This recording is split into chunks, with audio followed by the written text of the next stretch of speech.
એટલે આ જાહેરાત તો પહેલાંથી જ ગુંડો ને લુખ્ખો ને અસામાજિક તત્વો હે. આખો વિડીયો જુઓ અને બને એટલો મિત્રો આગળ શેર કર્યો. નાના ખૂટવાડા ગામની ઘટના છે. તારીખ 23/9/2023ની આ ઘટના. એટલે કે આજથી 2.5 વર્ષ પહેલાં એટલો સમયગાળો થયો હશે. ત્યાં એક ભાઈ એક બહેન ગરીબ મહિલાનું એક મકાન હતું જેનું નામ વસંતબેન ગોરધનભાઈના હે અને તે પોતે વિધવા છે.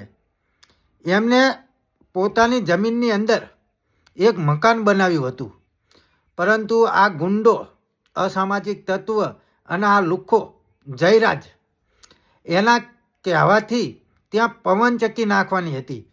તો આ વિધવા મહિલાનું મકાન રાતોરાત ગુંડા મેકલી અને પાડી દેવામાં આવ્યું. ત્યારે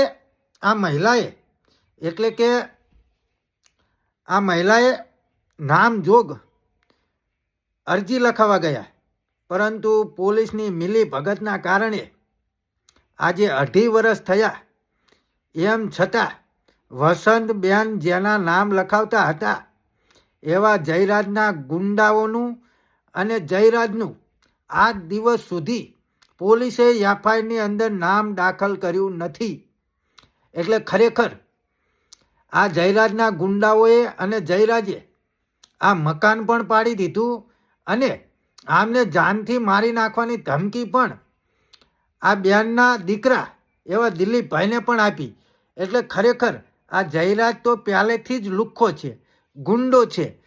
અને અત્યારે પણ નવનીતભાઈએ નામજોગ ફરિયાદી લખાવતા હતા, પરંતુ આ પોલીસે નામજોગ કેસ દાખલ ના કર્યો અને એસઆઈટી ટીમની રચના થઈ. પણ ખરેખર એસઆઈટી ટીમ ઉપર અમને પૂરો ભરોસો છે, પરંતુ ખરેખર જે આ વિધવા મહિલા છે એનું શું? આજે 2.5 વર્ષ થયા એમ છતાં વસંતબેનને ન્યાય મળતો નથી. એટલે ખરેખર આ જયરાજ રહ્યો ને એ પવનચક્કીના નામે ગરીબ લોકોની આયુ પણ લઈ રહ્યો છે, એમના મકાનો પણ પાડી રહ્યા છે. અને પાછા અમુક લોકો એની વાતો કરે છે, સેવા કરે છે. સેવા નહીં, આ ગરીબોનું ખાઈ જાય છે. એ તમે કહો. ખરેખર મિત્રો બને એટલો વિડીયો શેર કરો. આ છે જયરાજ લુખ્ખાની હકીકત, પૂરેપૂરી માહિતી. અને બને એટલો મિત્રો વિડીયો આગળ